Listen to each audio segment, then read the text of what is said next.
Peace, peace, peace. What's going on? Peace and blessings to everybody. Let me just adjust this. This looks a little crazy. Look a little crazy. All right. What's going on, everybody? How y'all doing? Glad to see you here. Let me get ready to go live on Insta.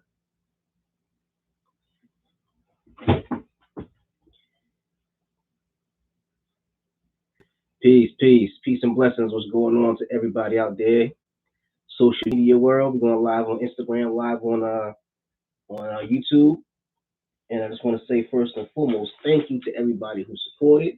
I want y'all to continue to support my book, Easy, A Guide to Mindfulness and Meditation, a book I wrote for children 8 to 12 that teach the basics of mindfulness and meditation, that teach children self-love, how to regulate their emotions, and how to express themselves.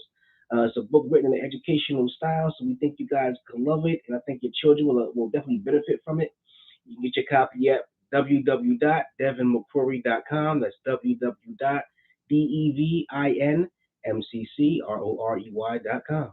All right, and I'll see y'all soon. About to hop on Insight Timer momentarily. We're gonna get this party started. Tonight we'll discuss processing grief.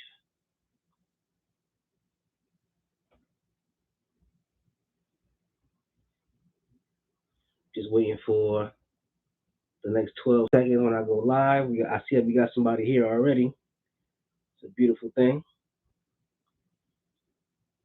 Just give me a second, y'all. If you're watching this, hopefully everything is well with y'all. Hopefully you're blessed. All right, peace and blessings. We live on Insight Timer. What's going on, y'all? What's going on, everybody? How y'all doing? Peace and blessings to all of y'all. Hope you're all well. Jackie, I see you. How you doing? Who else is in the building? Let me know you're here. Hopefully everybody's safe. Everybody's doing well. Let's send out some positive energy, some love. Jennifer, how you doing? Sabrina, how are you? Nicole, how are you? Melody, what's going on? Shadow, what's up? Glad to see you guys are here. I'm glad you guys are here. I think this is gonna be a really cool conversation. I think this is something that I really wanted to talk about with you guys. Sarah in Australia. Australia, wow, amazing. Oh, recovering from COVID. Yeah, I know. My mom just told me that my aunt has COVID. My mother was gonna go to Connecticut and surprise her sister for her birthday, and she just found out that my aunt has COVID. We ain't heard the effects linger for a while, but just get your rest, take care of yourself. Whatever they gave you as far as medications, take that. But also, don't be afraid to get lots of rest. People push themselves real hard with this COVID thing. Now they're telling people that once you get COVID, you can go back to work after 5 days. But if your body's not ready, make sure you get your rest. Denzel, Devin, but that's okay. It's all good. Hopefully, hopefully everybody had a good day today. We had a snowstorm a couple days ago. Yeah, we had a couple of snowstorm a couple of days ago. I was dreading getting out there and trying to remove all that snow, and then temperature popped up, all the snow melted. So it's like today it was like almost 50 degrees, so it was beautiful out. Yes, sending you love, sending you light. I want you guys to feel better, take care of yourselves. See if you can find. I know, Jackie. I know you're just playing. Yeah, see if you can find some plants that'll help out, some plant remedies. You know, see if you can find some plants that'll help you feel a little bit better too, to help deal with some of the symptoms. And whatever medications they gave you, of course. But yeah, we're gonna talk about processing grief. Shadi, you want a couple of ideas? Whenever I feel like I'm getting sick, somebody told me to take shots of apple cider vinegar, and that works really really good. So if you have like a stuffy nose, if you're like having a little trouble breathing, apple cider vinegar is like antiviral, and also like apple cider vinegar like helps to clear your nose out, it clears your chest out a little bit. I chew ginger. I chew a bunch of ginger. I had a friend of mine who recommended hot peppers. He was a guy who studied Yoruba, the African spiritual system of Yoruba, and he always told me whenever you feel sick, use hot plants. So anything like bright red, so hot peppers, bright colored plants that are really really spicy. Use that. Spicy food, absolutely. There was this place in Keisha. What's up? What's going on? Maisha, what's up? There was this place in my hometown, this Jamaican restaurant where they sold this stuff. I don't know if they sell it where you guys are, but it's like a little bottle called Crown. It's called Crown Roots, and it has all kinds of plants in there that I've never even heard of, like stuff that you never even hear of up here in America. And I drank it, and I swear I started sweating immediately, and whatever I had was like dead by the end of the day. Yeah, Crown Roots. See if you can find it where you are. If you got any Jamaican restaurants where you are, go there. But they trust me, they got remedies. My granddaddy was a Jamaican, so I ate a lot of Jamaican food in my life. In my hometown, Hartford, Connecticut, it's a whole like if you go far enough down Main Street, you're in Oakland. They have a big Jamaican population in Oakland.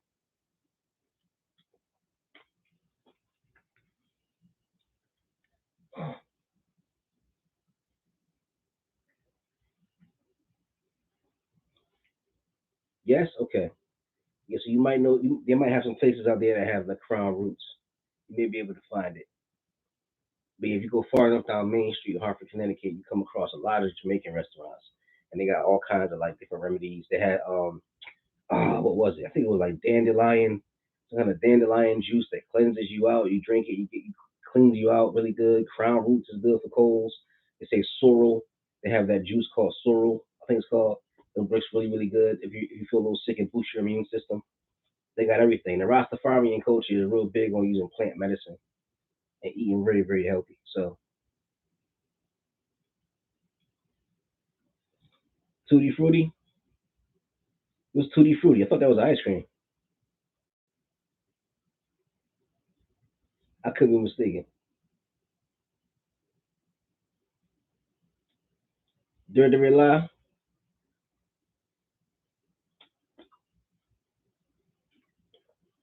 but we're going to get started at the 7 minute mark. Okay, okay, okay. Gotcha. So it is like an ice cream. Fire cider? I never had fire cider. Is that the same as apple cider vinegar? Or is that something different?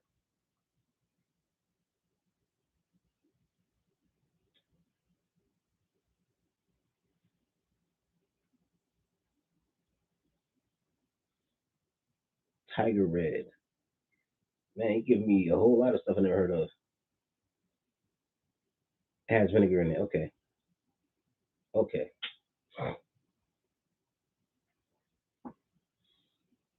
Yeah, well, hopefully you guys heal. Hopefully you guys take your time, slow, let your body heal. Don't push yourself too much. Make sure you're taking care of yourself. Milk. I heard that milk wasn't good for you if you're sick because milk has bacteria. I heard when you're sick you're not supposed to eat dairy. That's what I heard. I could be mistaken.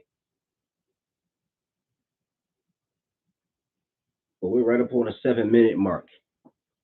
So let's get started.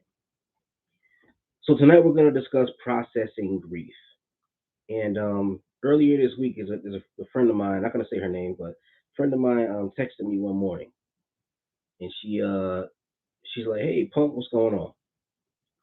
And I texted her back, and I'm playing around with her, I'm joking with her, and then she texted me and she's like, my grandmother passed away, and so I sat up and I'm like, oh my god, your grandmother passed away. I'm like, I'm sorry to hear that. Are you okay? Have you been getting sleep? Like, how are your sons doing?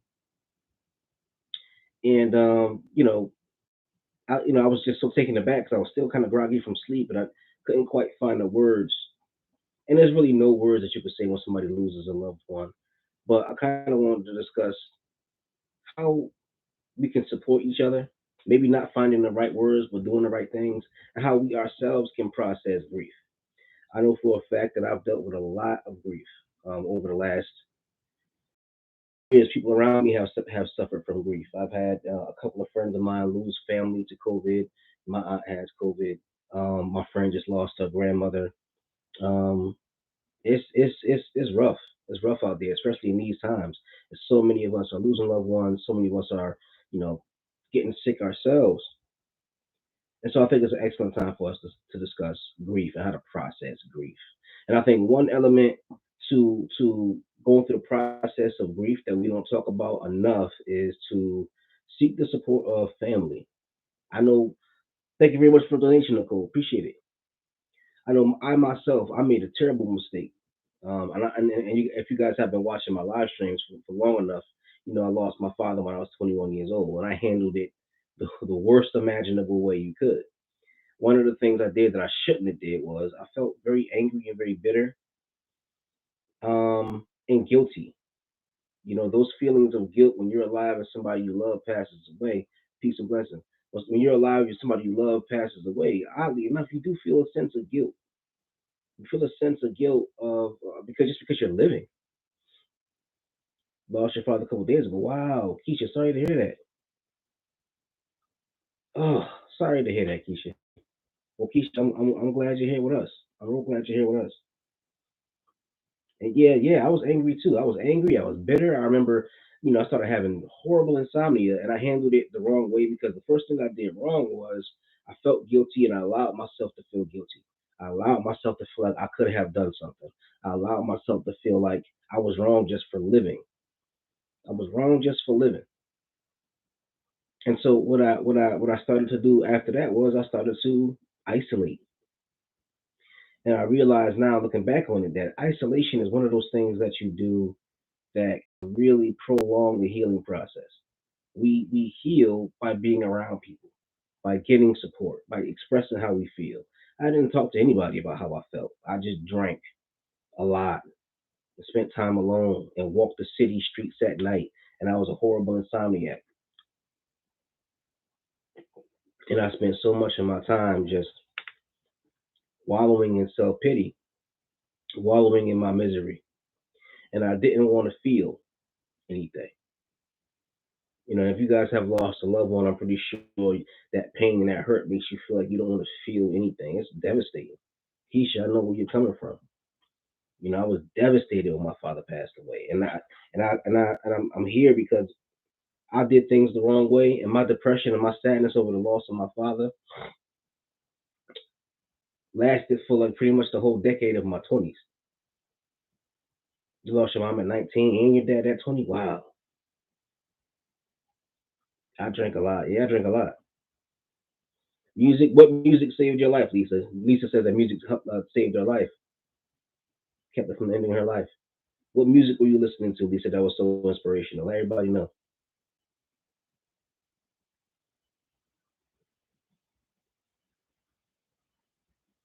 Yeah, music. When I used to have panic attacks and anxiety attacks, yeah, music saved me too, definitely. And I just know that one of the biggest mistakes that I made was numbing myself to the pain because anything that you experience, thank you. Um, anything that you experience, anything that you experience that you don't properly process is just you're not getting rid of it. You're not blocking it out of your life. All you're just doing is postponing. That pain is gonna hit you. The sadness is gonna hit you. The misery is gonna hit you. It's going to. It's going to. Believe it or not, the pain is a part of the process of healing, and it's gonna hit you. However, if we keep drinking and keep smoking, keep getting high, keep popping pills like I did in my 20s, then what happens is that the pain accumulates. Something that's easy to deal with, something that's easy to not easy to deal with, but something that you can deal with confidently and competently, it becomes this long, sloppy, crazy process when you don't deal with your own emotions. When you try to hold back from feeling those emotions and letting the pain hit you, that when it finally breaks through the alcohol and the pills and the weed, when it finally breaks through, it's gonna crush you. I know. I'm speaking from my own personal experiences. My father died at 21. I was drunk almost every day from 21 to 29. Imagine that. 20 years old. Everybody else is living their life, getting girlfriends, getting married, having kids. I'm drunk every single day from 21 to 29. 29, and then by the age of 30, I started having panic attacks, and I had enough. Not clear what the root of the issues are. Yeah, and that happens a lot of times. Lisa, you still sing and you play harmonica. That's excellent. I think music is very therapeutic. I think that music is I think music is a form of meditation as well. I'm actually putting together a class about that. I think I'll take some of the information from the class and bring it here with you guys one night. I think that'll be fun for us. But yeah, music is extremely therapeutic and music is meditative as well.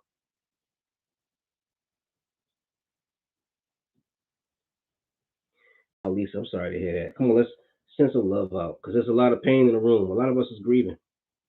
A lot of us are grieving. A lot of us are dealing with that pain. A lot of us are dealing with that pain. I'm glad we're all here to support each other. And I think things like this are very important because when you spend all your time alone after you lose somebody, it's brutal. It's like carrying the weight of the world, carrying the weight of all that sadness and depression. It's tough. It's tough. It's an almost impossible task for a human being to go through real deep, severe loss and carry it on their own and overcome it on their own. I don't even think it's possible to be honest with you. I have never seen anybody lose a loved one and just spend time alone and drink and get high and then just get over it. I've never seen that in my entire life. And I think that you prolong the process by avoiding the pain. You prolong the process by avoiding the pain. Yeah, you pretended that you were okay. Yeah, yeah, yeah. I know exactly what you mean, Jackie. I know exactly what you mean. But like I was saying, one of the most important things is to be around people and seek the support of your family. There's a book, and this book is a really this is a really good book and it deals with a lot of layers of psychology. It's called, I'm going to see it. It's called Solving People Problems for the Creation and Preservation of Family Wealth. This book talks about business and industry, but it also talks a lot about you, Jackie. You don't know you're avoiding the pain. You know what? And I think that's one of the most brutal things. Your mind plays tricks on you. You know, your mind's a deceiver. Your eyes are deceivers. Your mind is a liar. Your mind starts lying to you. Your mind tells you that you're okay. Peace is going on, my brother. Your mind tells you that you're okay. Your mind tells you that your behavior is normal. So you start acting abnormally. You start acting in very sick and unhealthy ways. But your mind has this ability to normalize everything you do.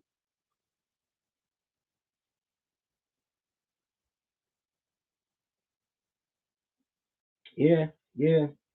But what I was saying about that book, and the book it starts off very interesting because it talks about Native American culture. In Native American culture, they believed that if a person passed away, their spirit would linger around the family. So the whole family, aunts, uncles, cousins, everybody would come together and gather together, right? What's the book's name? Solving People Problems for the Creation and Preservation of Family Wealth. But you could just call it Solving People Problems. Great book. But yeah, the book talks about how in Native American cultures, somebody passes away, somebody died, they believe that the spirit of that person would linger. The spirit of the person would remain around the family for a certain set amount of time. And the whole family would come together, the cousins, the aunts, the uncles, the nieces, the nephews, grandparents, everybody would come together to mourn the loss of a loved one. And they would play music and they would dance to appease the spirit so that the spirit would leave. And they believed that if a family didn't get together, if they didn't appease the spirit would take control of one of the young children and re-enter into the world, and that young child would be stuck with that pain and that trauma. And it's amazing to me how that's essentially true. In a symbolic sense, it's very, very true. If the family doesn't get together to heal, then the children have to bear the burden of losing that loved one. And we see that. I'm pretty sure we've seen that within ourselves. If we didn't spend time with the family, if we isolated, if we didn't link and connect with loved ones, what happens? Well, that pain doesn't leave. That quote unquote spirit, that energy, whatever you want to call it won't leave. Your your brother held intense pain, and the book talks about how the human brain is designed to be social. It's designed to connect with your family. Our family is our survival. So because we live in a system the system we live in is not really as family centered as in the past. So a lot of times we go through pain, we do it alone. We go through new experiences, we do it alone. We're confused and there's no support. And that's why there's so many people out there who are traumatized. You revisiting the sadness in a good way. I think that's one of the key lessons that I learned is to learn to sit with the pain and to seek the support of my family. When my grandmother passed away, the whole family was really really hurt, and we did that. All families do that. When somebody passes away, we all come together, we gather together. And when I did that, it wasn't crushing, agonizing pain, and I sat with the pain. And I remember after she passed away, I went to go see my uncle. She was living with my uncle before she passed away. He and his wife were taking care of her. And I remember I went into her room and I just sat there and was just hit with all these emotions. I can't even describe the feelings that I had, but I sat with those emotions and I didn't run. I didn't want to run. I didn't want to go get high, I didn't get drunk because I wanted to deal with it and I wanted to process it.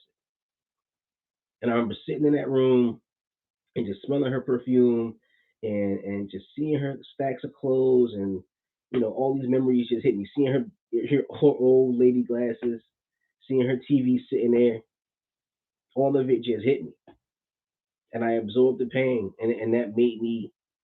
It hurt and it was sad, but at the same time, it was necessary. And I look back on that situation and realize how there was a major difference in how I handled the death of my father than when I handled the death of my grandmother. Because I was mature enough and I had learned enough to understand that sitting with the pain is necessary. And also, pain is a part of healing. If you scratch yourself, right? If you scratch the back of your hand, or if you hurt your hand, it hurts while it's healing. If you got a big scratch on the back of your hand, the flesh of your body is actually reworking and remaking the skin and pulling the skin back together and building a bridge between these two pieces of skin that were split apart to heal your body. That sometimes can hurt, but it's healing. And when you deny the pain and block out the pain, run from the pain, you can't go anywhere because the pain is inside you. It's like trying to run out of a it's like trying to run out of a burning building with no doors. You can't escape. There's no point in running around. You gotta put out the fire. And the fire of that grief can be put out through confrontation. Confront the grief. And I'm not saying that in an aggressive, angry way, but learn to sit with the pain. There's an old song that has a lyric where it says, "Hello, darkness, my old friend," right? Sounds depressing, right? However, you can become, I won't say you'll become comfortable with the pain, but the pain is something that you become intimate with. Jackie, thank you. Peace and blessings. Yeah, hugs to everybody. Hugs and light and love to everybody. My little heart thing is not working tonight how it's supposed to. My screen is like freezing. But yes, it's very important that we embrace the pain. Embrace the pain. That sounds brutal. That sounds tough. And it is. That's why we're meant to mourn together. We as men and women, as human beings, however you identify yourself, we are meant to mourn together. We are not meant to mourn alone. That's why when we say confront the pain, deal with the pain. Michelle, happy to see more people of color? Okay. Happy to see you too. When we say confront the pain, deal with the pain, you know, learn to sit with the pain. You're not meant to do that by yourself. So many of us, some of us have moved away from our families. Some of us may have become distant from our families, but we're not meant to bear this burden alone. So it's okay to seek support. It's okay to say I need help because you're gonna need help. Imagine carrying the weight of the world on your shoulders and trying to function and live your life and take care of your family and trying to heal all at the same time. It's superhuman. That's why nobody has ever done it. Let's be honest. Nobody's ever done it. Nobody's ever said I lost a loved one. I'm going to block out the pain, continue to work, thrive, earn money, become more successful and happier after the loss of a loved one, and I'm not going to get any support from anybody. Nobody's ever said that or done it in the history of the human species. I don't care who you point to. I bet any amount of money, if they ended up healing from that pain, there were people around them that helped them heal. And it's okay to be human. And Laura, I'm glad you said that because you're 100% correct. Sometimes a family is the source of the trauma and grief. But when I use the term family, I mean anybody who can support you, anybody who you connect with. I have friends who are like my family. You know, I have friends that are like my brothers. I got friends that are like my sisters. And when you're dealing with the pain of the loss of a loved one and you're going through that trauma, even if you have to see a therapist because you don't have anybody else available, get that support. And yes, the family can be the cause of the pain and the trauma and the grief, but at the same time, you're still going to need support. Not even necessarily from them, but you'll need some support. And especially if you have a toxic family, you're going to need twice the support. It's like a math equation. The higher level of toxicity you have to deal with, the more support you're going to need in order to counter it. So if you have toxic family and you lost a loved one and you have trauma in your past, okay, that's you know three major things. So you're going to need four or five major things to counterbalance that more toward the positive.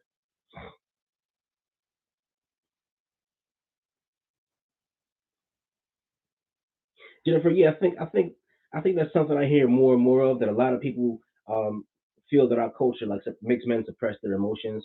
Um, I think we're changing. You know, I was thinking about that the other day. How when I was young, I could never tell one of my boys like, "Yo, I love you." Now, me and my boys say that to each other all the time. I love you, bro. And it's not a big deal no more. I think we're getting more comfortable with expressing our feelings, and we're realizing too that a lot of us are making mistakes because we're not expressing our feelings.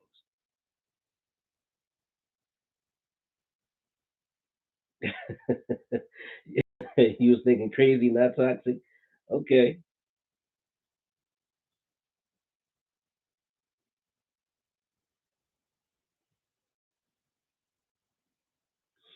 Lori, you think that people? Okay, you think people of color express understand creative families? I think sure, because I've worked with a lot of white people who have created families too. I mean, but then again, I've worked in some situations. I work with kids who, lost their families, who were taken from their families by DCF, and so I think the concept of created families is something that's universal amongst people who have gone through trauma, particularly family trauma. You gotta create a family somehow, some way.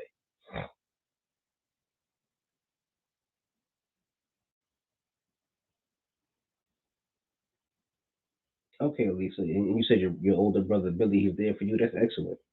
That's excellent. And you created a family, and you have daughters and you have granddaughters, so that's support for you as well. And you guys all support each other. That's beautiful. That's a happy ending. All right, BT, see you next week. Thanks for stopping by. Appreciate you. But yeah, like I was saying, like I think once we understand our humanity, the issue is the fact that our humanity has really been cold in this culture. We live in a culture where it's like you gotta be super strong, you gotta be a soldier, you gotta be a warrior, you gotta do it alone. If you're going through pain, you gotta survive it alone. Can't be weak. And I understand the need for strength. I'm all about strength, but I'm not in favor of demanding that people try to accomplish the impossible to prove a point. So you don't have to apologize for being late. We're glad you're here. We don't have to do. We have to stop putting ourselves in a situation where we expect ourselves to do the impossible and still function. We have pain that needs to be addressed, and there needs to be a time and place for the pain. You gotta make space for the pain, and we're not doing that because we feel like we're not. We feel like we're supposed to just keep going. We put on that brave front, we smile, we put on that brave face, carry the world on our shoulders and never stop. And then when it's all said and done, when you inevitably collapse and can't take it anymore, there's nobody around because we didn't seek support.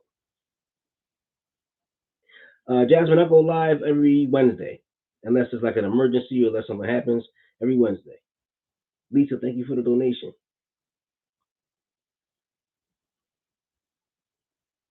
Exactly, Melanie, you put it perfectly.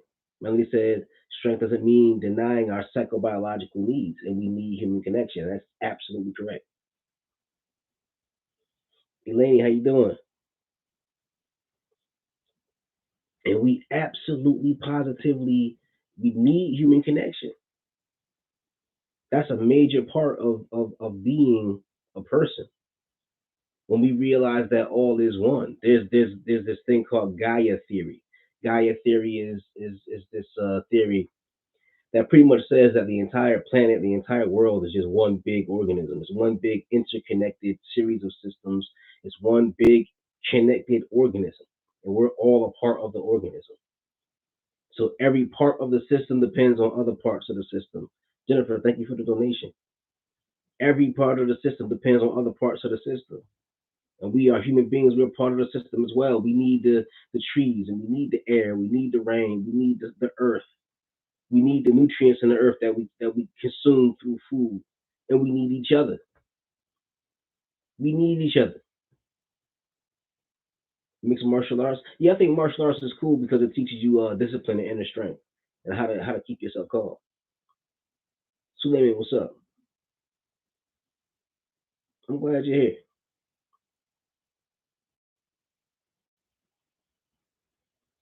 Yep, family, that's very true.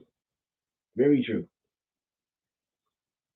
And once we recognize the fact that we seriously need each other and live accordingly, that makes bearing the burden of grief so much easier. But I think there's a model for grief where first there's like disbelief, and then there's anger, and there's resentment, and then you go denial and all of that stuff. But I think there's a new model for grief. I think the new model for grief is understanding that you need other people to get through this. I think that's a part. I think that's step one. Step one in the grief process is for us to realize that we can heal, we must heal. And step two is that in order to heal, we need other people. And it's hard to look at grief logically because when you're going through that pain and that trauma, you're not thinking logically. But I think it should become so ingrained in the culture, just like a funeral. Somebody passes away, you immediately know there's going to be a funeral. It's so much a part of our culture. We know somebody dies, they have to be buried, right? Same thing with this kind of stuff. With this kind of support that we're offering each other, we got to bring this out into the world and make this a part of the culture as well. Because it's totally unfair for a human being to lose a loved one and have to grieve and grieve alone. It's impossible.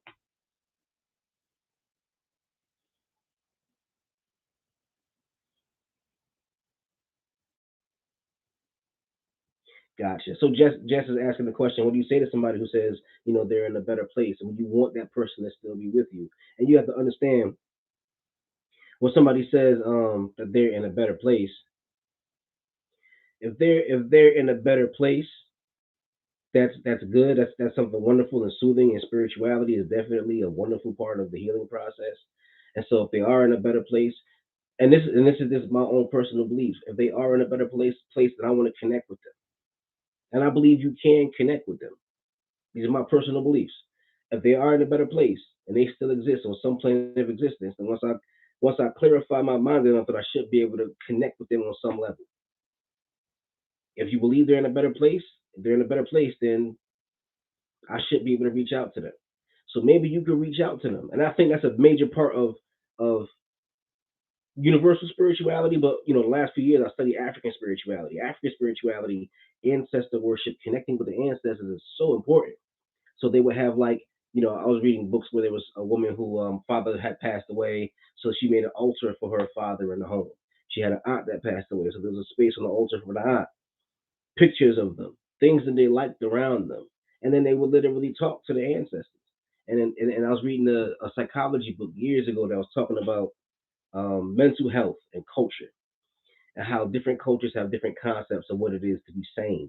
And if you go to somebody raised in the American culture and say, "Yeah, I saw my aunt that passed away standing on the front lawn," right? That would sound strange. But in other cultures, if in the African culture, somebody dies and passes away, and you say, "I saw my aunt on the front lawn," that's totally normal. So why can't we incorporate that into our lives as well? Our lost loved ones that are gone, that are no longer with us physically, why can't we incorporate connecting with them into our day to day lives? I talk to my dad. When I meditate, sometimes I visualize my dad and communicate with him. Sometimes if I'm really upset about something, I'll just be like, "Dad, oh, I wish he was here. Wish you were here, Dad." And I just talk. And some people may not believe in the afterlife, and you may not believe in that spiritual aspect, but that still will help with the healing and fill that void, that empty space. Because there's no empty space when there's communication. You can communicate. You can communicate, and that person still lives within you. And that person is in your bloodline. Their DNA is in your DNA. You can stimulate that DNA through communication. I believe so. I believe there's somewhere,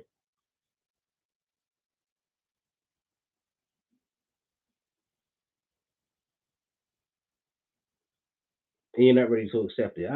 Keisha, I definitely understand that. You're not ready to accept that.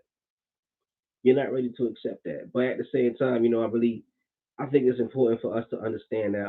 And this is just like I said, my personal beliefs. I don't believe in death at all. My spirituality and my experiences have led me to feel like death is not real. The body dies, but there's something else essential that goes back into the all, into the universe. So I don't feel like I'm losing a loved one. I feel like I'm losing the body, losing the shell, but the essence is still there. The memories, the effects is still there. And I'm using these words and using these concepts, Keisha, and I'm really not trying to belittle your pain at all. I understand sometimes you just may not be ready to accept it. It's a hard thing. It's a hard thing. It's so difficult to accept the loss of a loved one. And that's why, you have to go through the proper healing process. Peace. If you can go through the healing process, that will allow you to, Bob, thank you for the donation. Suleiman, you lost your father a few months ago.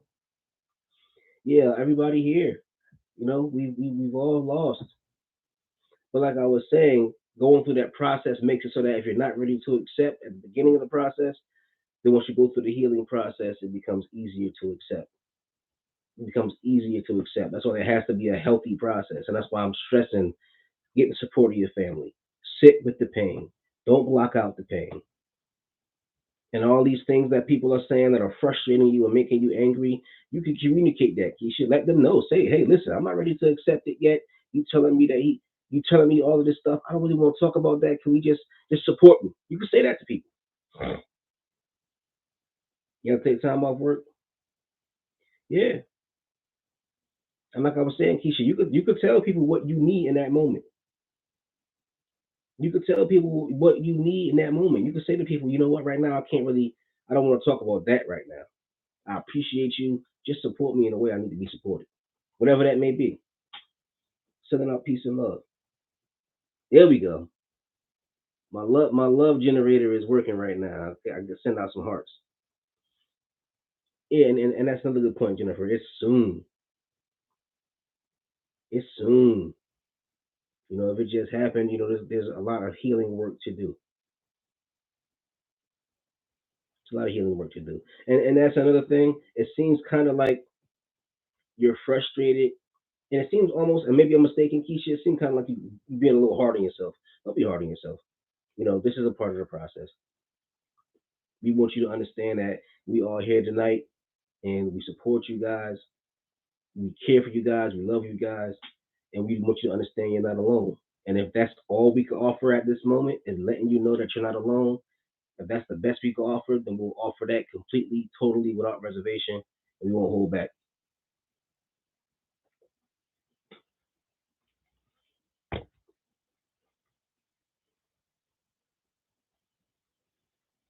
But we're here for each other, and I think that's a beautiful thing. Oh, Cloud Atlas is a great movie.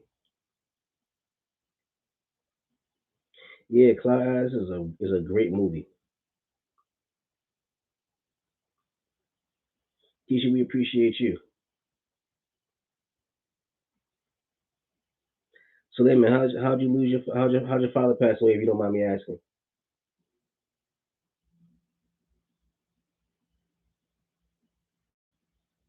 so you keep worrying about the things that you could have done differently.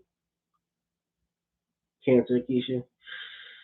Well, listen, Sue. Don't worry about the things that you could have or should have done. You can't change the past, and I think mindfulness is another part of healing. Learning how to be in the present moment, because trust me, that survivor's guilt, that guilt when you lose a loved one is intense because there's no answer for it. And I'm one of those individuals too. Almost lost my brother. My brother almost died. He was in the hospital one time. I felt guilty about that. Like I could have done something. I had a cousin of mine who got incarcerated. I felt like I could have done something. If I had have done this, if I had have done that, you know, we're powerless. In many instances we're powerless, and we beat ourselves up for what we could have done, what we could have changed. That's a game with no end in sight. We pass from old age and a long life with a great family.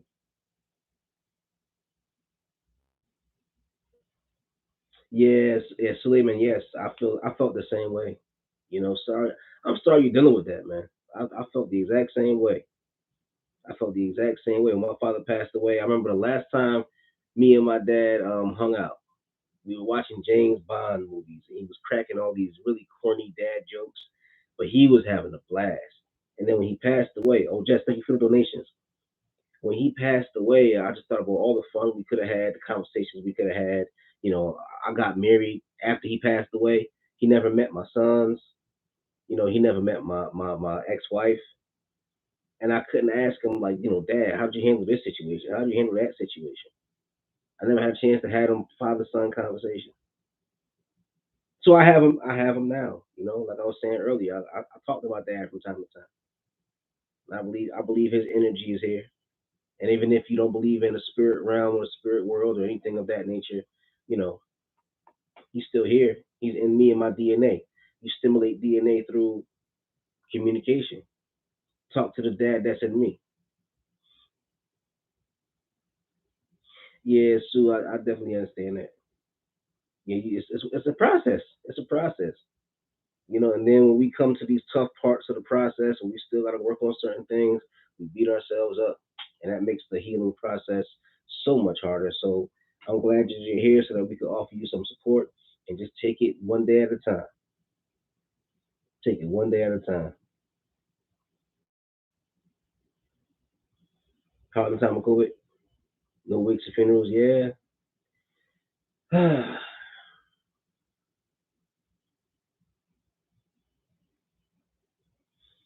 Yeah, but beating yourself up, and sorry for the loss of your brother. I'm sorry you're dealing with that as well.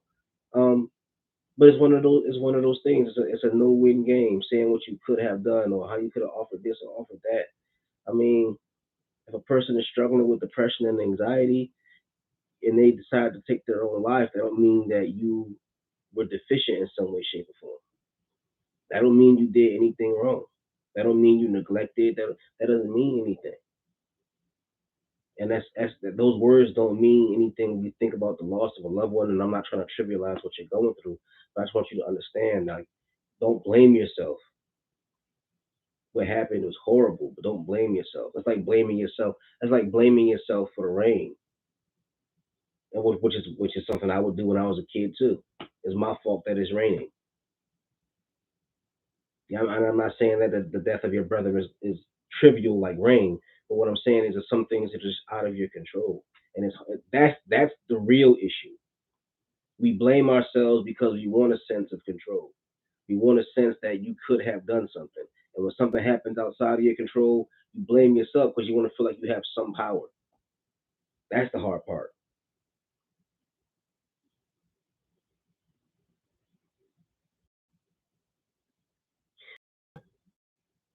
Yeah, your brother is also is within, yeah, that DNA, that family DNA.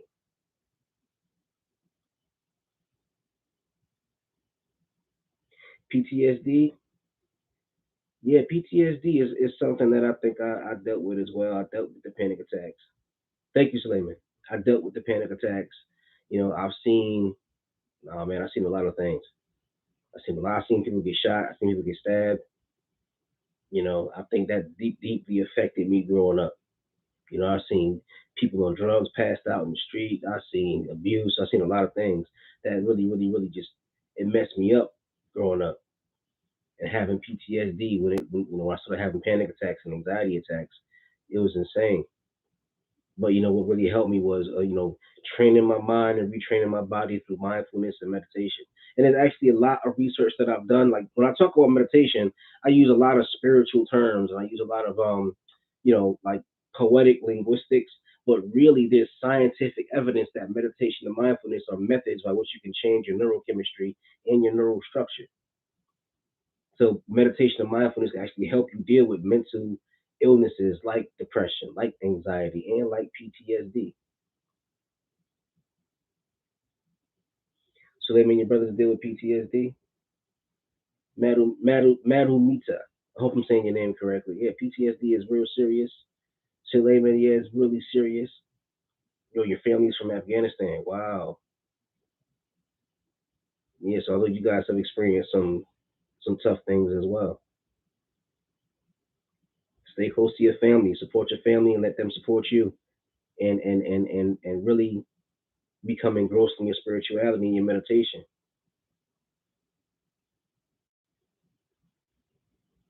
Thank you. Yeah, those experiences made me who I am, and I'm grateful for who I am. And those experiences taught me that it taught me to seek the God within myself because I realized that you know I'm powerful. To see those things and experience those things and go through panic attacks and struggle and go through depression, alcohol, and I beat all that stuff. I beat all that stuff just through looking within myself and finding a God within myself. It showed me my potential, and I still haven't even fully tapped into my potential yet. But it made me put a lot of faith in myself. I wanted to beat depression, and I beat it. I wanted to stop having panic attacks, and I stopped. And once you realize you can overcome these things, you're like, whoa, hold on. If I can do this, then what else can I do? Michelle, you're strong too.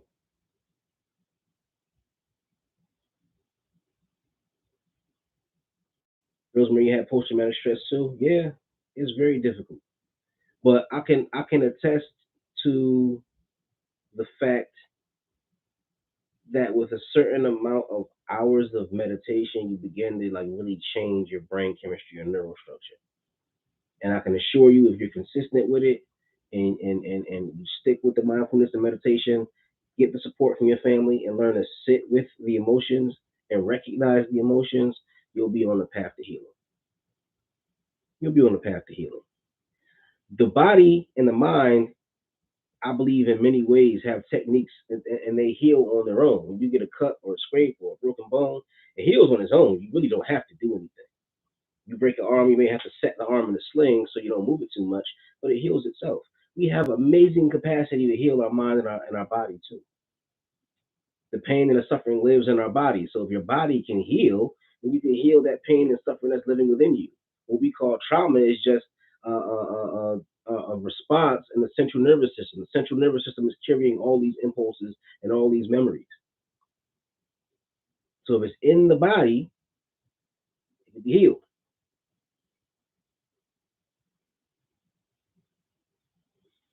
Love and light to you as well. Marian, do I think silent meditation is more effective than guided meditation? Um, Honestly, I won't say more effective. There's so many different ways to meditate. I think it's important to find what works best for you because a silent meditation may be just what you need.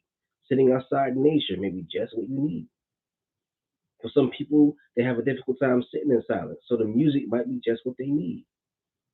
So just explore everything until you find something where you feel like, okay, I'm at home. When you feel like you're at home, then you found a technique that's going to work for you. And then typically after you use that technique for a little while, you might need something else to keep that feeling of, power and that energy going. And that's, just find another technique.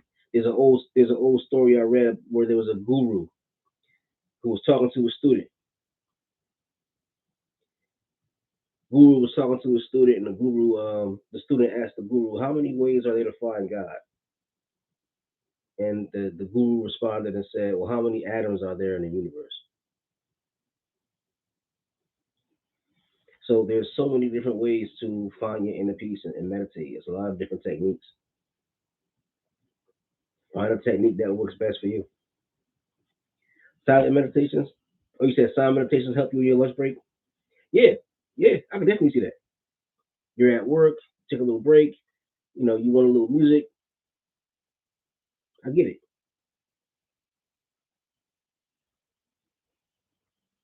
So you said you virtual love and light too. And we're glad you're here. And peace and love to everybody. I want you all to know that, you don't have to be alone. You're not alone. Human beings are meant to heal together. We support each other. The human brain is not designed for isolation. Yeah, there is darkness, and you have to have a mentally strong system. But at the same time, strength is something that can be developed. You can develop your strength. You can develop your strength. And if you've been through horrifying, terrifying, really tough things, you're gonna have to work a little harder to develop that strength. But the strength can be developed. I don't want anybody to feel like they don't have the strength or that they're not strong, because that's another one of the things that we do to each other or to ourselves, I should say.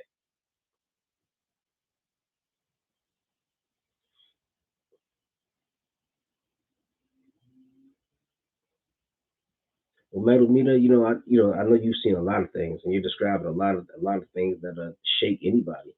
So first things first, just understand you're going through tough situations and tough times, and I don't want you to feel like you're not mentally strong. Just for you to survive that situation, you're mentally strong. Find dig in yourself and develop yourself. You're gonna find even more strength than even you was there.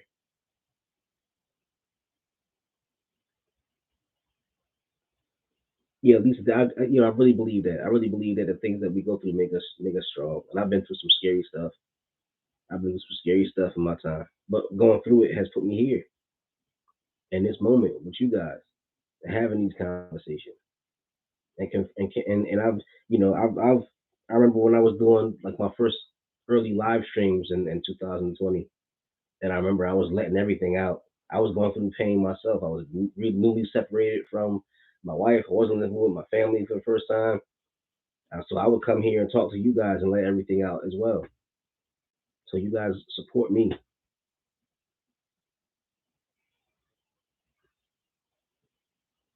It's really late for you, Laura. Yeah, I know. It is late. It's late. But hopefully you can join us, when you can. So, I mean, you're right. Yep. That pressure makes diamonds. And Rosemary, prayer with others is amazing. And that's going back to what we were saying. Everybody coming together, that unity, that uniformity, where everybody's expressing themselves and supporting each other.